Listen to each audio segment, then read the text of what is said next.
Le travail du leadership consiste à fournir un modèle et à mobiliser les autres à faire comme il a fait, à être comme il est, à suivre ce qu'il suit.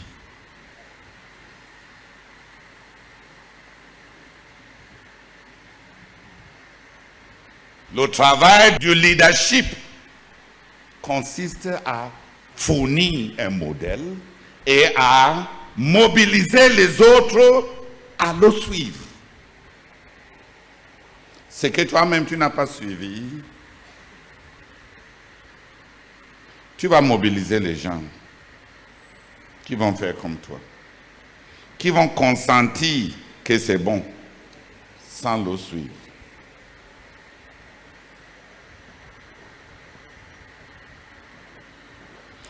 Le deuxième grand axe du travail du leadership, c'est une vision venue de Dieu, embrassée,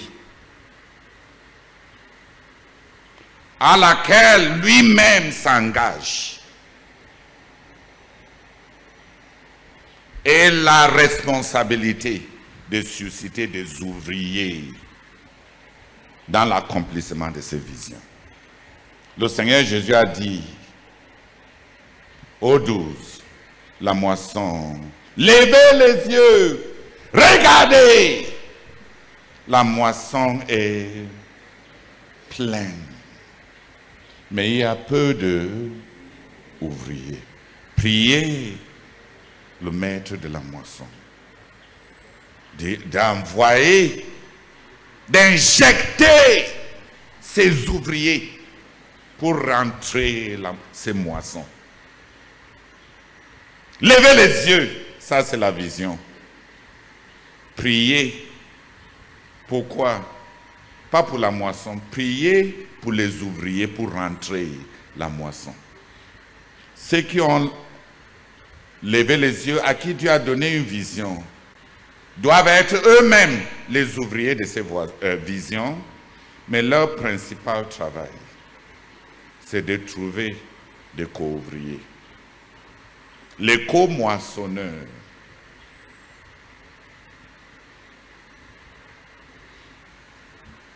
Le travail général du leadership, c'est être modèle et mobilisé. Qui a compris? Le travail distinct et particulier du leadership, c'est la vision et susciter les accomplisseurs de la vision venant de Dieu. Si tu as beaucoup de gens qui n'apportent rien à la vision, si les gens t'aiment sans apporter quelque chose à la vision, tu es un traître. Tu n'es pas dirigeant. Tu es un chef.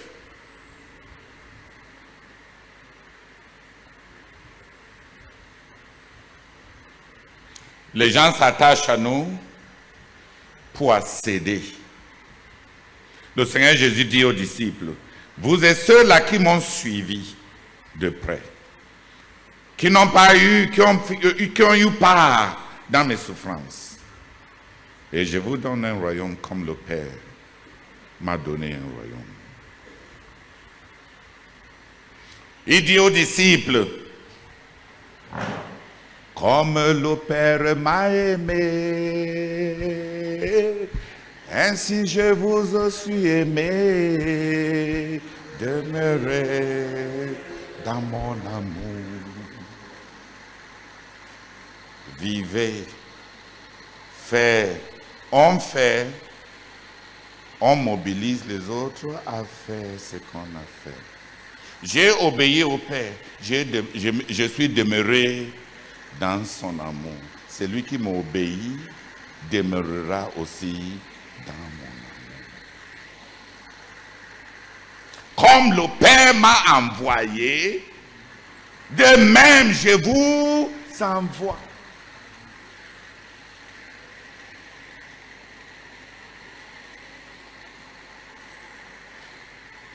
Je me sanctifie afin qu'il puisse être sanctifié. Le leadership qui consiste à remplir le devant.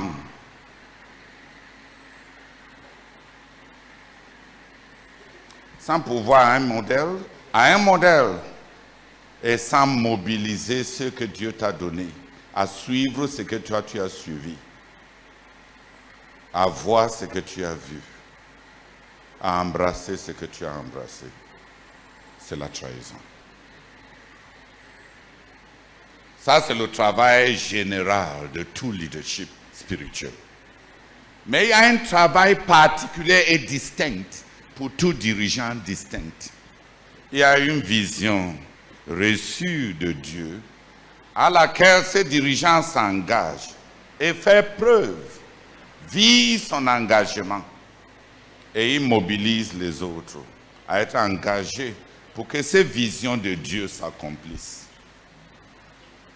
Et par là, une économie distincte de Dieu est réalisée. Le leadership fait accomplir les desseins de Dieu. Le travail du leadership, ce n'est pas ce que les gens pensent de toi. Ce n'est pas régimenter les gens. Ce n'est pas exploiter les gens. Ce n'est pas créer une identité à travers les gens. Dans Apocalypse, les gens qui se vantent des gens, des autres qui sont dépendants d'eux de façon identitaire. La Bible appelle ça le trafic dans les âmes des hommes.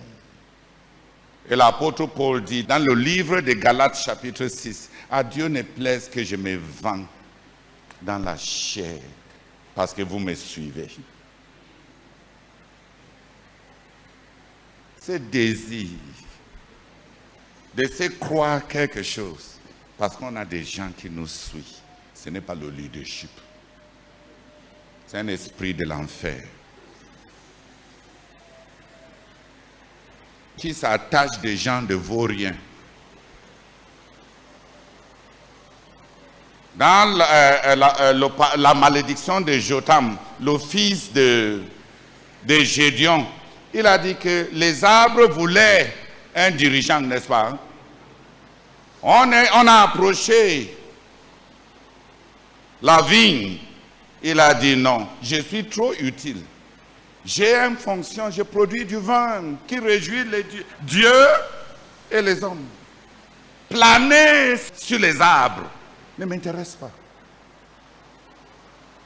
On demande à l'olivier de venir assumer la position de leadership. Il dit déjà, je produis l'huile qui est désirée par Dieu et par les hommes. Planer devant les hommes ne m'intéresse pas. On est parti chez le figuier et le figuier a demandé, vous connaissez mon fruit qui nourrit les hommes. Comment abandonner le ministère que je rends déjà en nourrissant les gens pour planer sur les hommes? À bout de trouver ceux qui sont utiles, on est parti chercher le buisson d'épines. La première condition que le buisson d'épines a donnée, c'est que, comme je suis court en bas ici, si vous venez pour faire de moi votre roi, même les cèdres du Liban, il ne faut pas que vous me dépassiez en taille. Soyez sous moi.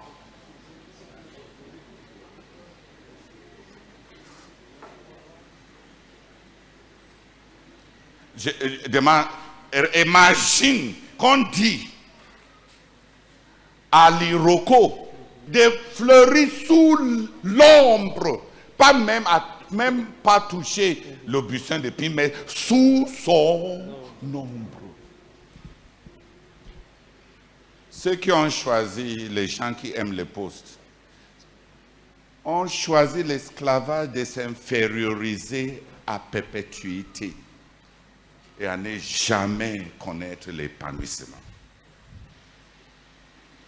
les amoureux de poste. Ce n'est pas les dirigeants.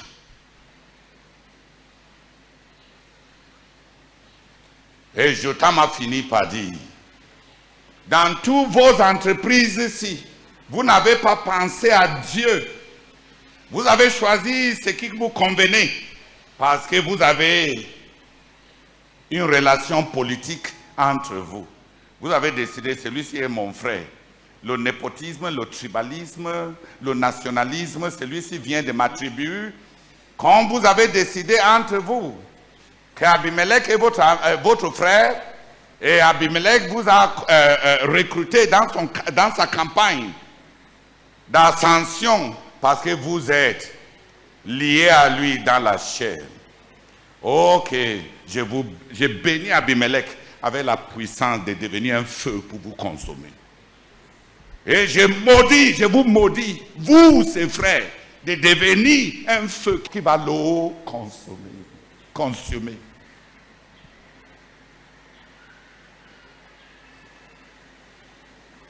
Tu vois à nouveau, tous les conspirateurs reçoivent l'onction pour s'entre-détruire.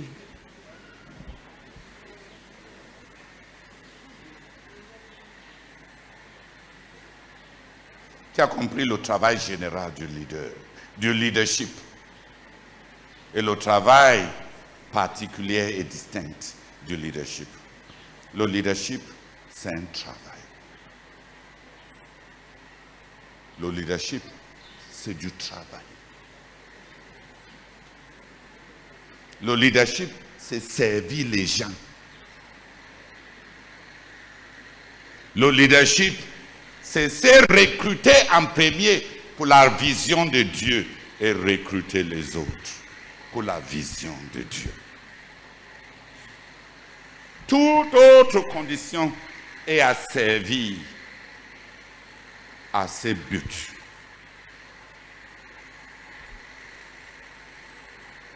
Ceux qui n'ont pas réussi leur formation dans l'école d'être fils de Dieu, fils de l'homme, serviteur de Dieu, serviteur de l'homme, vont transformer le leadership en autre chose que le travail que ce leadership est appelé à faire. Plusieurs ont transformé le leadership à une distinction identitaire pour rencontrer une crise identitaire.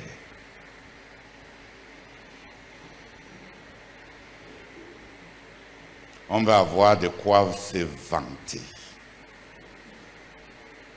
On veut être reconnu. Tout le vide qui n'a pas été rencontré par la relation avec Dieu cherche les hommes comme du cannibalisme pour gonfler un ego émacié.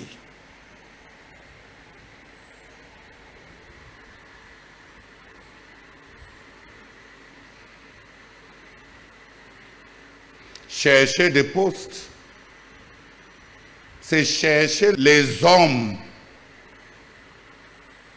pour nourrir un cannibalisme parce que ton moi a flétri.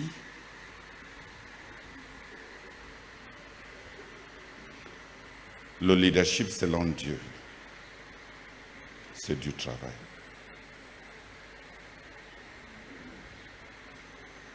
Tu as compris?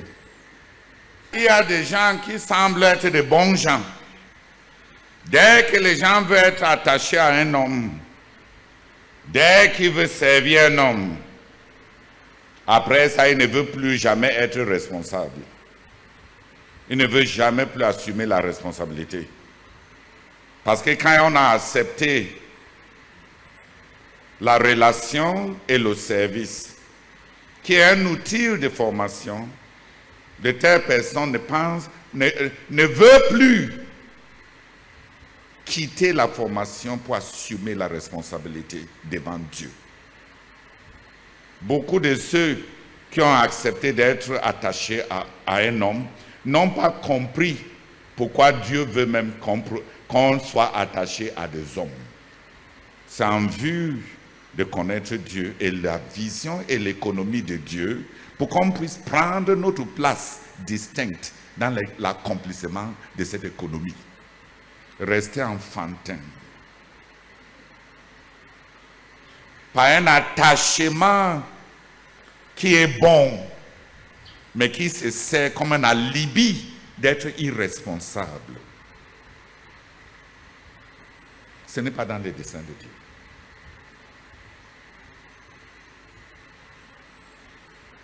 Et avoir des dirigeants qui sont seulement contents quand on chante les chibolettes inutiles. Je suis disciple attaché à tel, je suis serviteur de tel. Et tu vois même les gens avec plein d'expériences humaines, avec plein de l'âge dans le Seigneur, avec tous ces investissements d'enseignement et les exercices et les disciplines pour développer la relation avec Dieu. Après 10 ans, incapable de prendre une initiative correcte parce qu'on a peur d'être réprimandé. On est en train de passer à côté. Même des grandes choses que Dieu nous a données.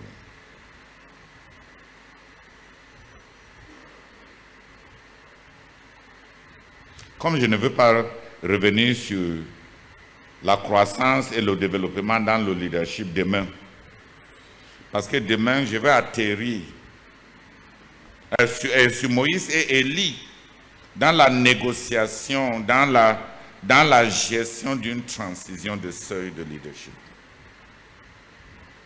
Cela va me lancer à notre cours sur Paul de Tarse, dans Actes 19 à 28,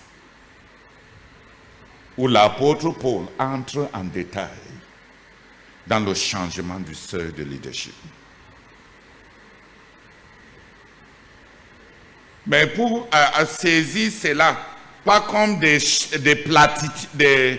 phrases vides, il faut que vous sachiez qu'on est sérieux par rapport à ce qu'on a décidé de faire. Et qu'on n'a pas suivi des fantasmes. On sait là où on parle. Le dirigeant qui est activement en train de faire le travail du leadership doit développer la distinction dans son leadership. Se distinguer dans son travail.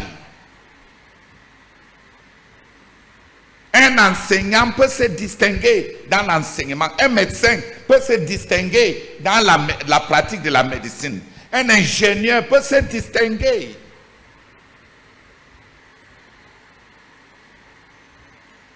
Être déjà en train, être active dans le travail du leadership ne constitue pas la distinction dans le leadership. Dans le leadership, ceux qui sont déjà actifs dans l'exercice du leadership doivent tout faire pour développer un ministère distinct et de l'autorité. Ils doivent développer de l'autorité. L'autorité veut dire que tu as peut-être guéri quelqu'un. C'est un ministère que tu as rendu. Tu as continué à guérir. Tu développes un ministère. À un moment, tu peux dire à tel, lui mettre la main sur la tête et lui dire, guéris l'autre là. Et la guérison coule. Tu es en autorité. On se vante quand on a fait une seule fois. Il faut que tout le monde entende ça.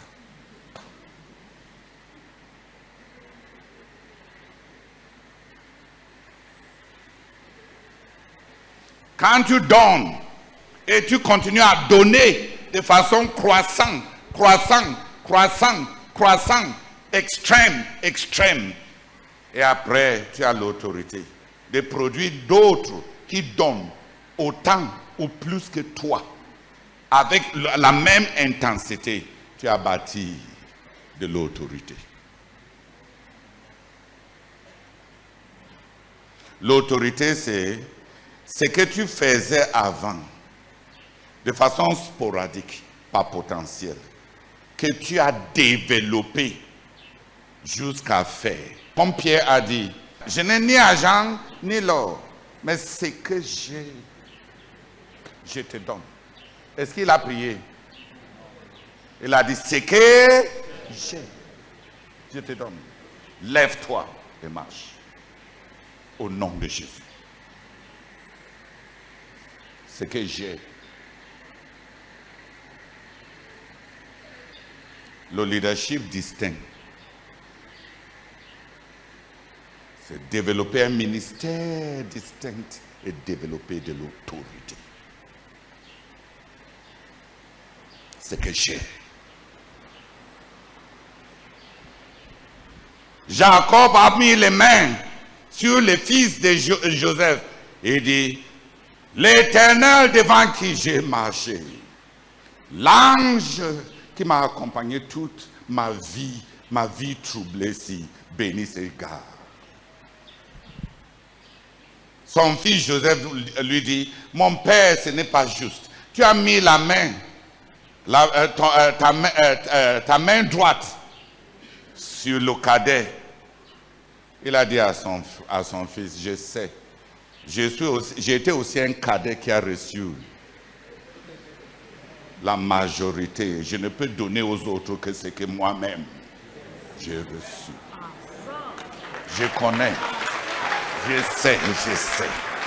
Mon fils, je sais. Je sais ce que j'ai fait.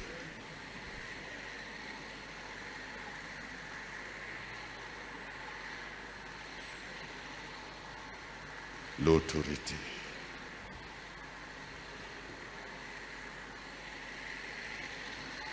On commence tous par la devinette. Chacun de nous sait combien il a tremblé jusqu'à presque pisser quand il prêche son premier message et il veut faire l'appel pour que les gens viennent.